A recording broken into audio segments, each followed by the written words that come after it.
એટલે મુસ્લિમ સમાજ માટે ઇબાદતનો મહિનો, સબર, ત્યાગ અને અલ્લાહ પ્રત્યેની અખંડ શ્રદ્ધાનો સમય. પણ આજે વાત એક એવી નાની બાળકીની કરવી છે જેની મોટી લાગણી અને મજબૂત ઈમાન તમને ભાવુક બનાવી દેશે.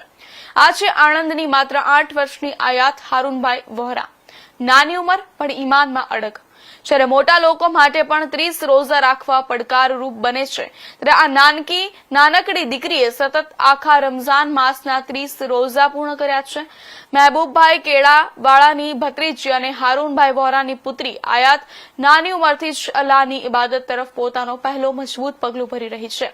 તડકો હોય કે થાક, ભૂખ હોય કે તરસ, આયાતે ક્યારેય હાર નથી માની. આયાતની આ લાગણી અને સમર્પણ માત્ર એક સિદ્ધિ નથી, પણ સમાજ માટે એક પ્રેરણા છે. આયાતને એક માસના રોઝા કરવા બદલ સૌએ મુબારકબાદી પાઠવી હતી. આયાત હારૂન વોહરા છે. જી, તમે આજે 1 મહિનાના રોજા રાખ્યા છે, શું કહેશો? હા, આ રમઝાનમાં પવિત્ર રમઝાનમાં મેં આખા મહિનાના રોઝા રાખ્યા છે. અલ્લાહ મારા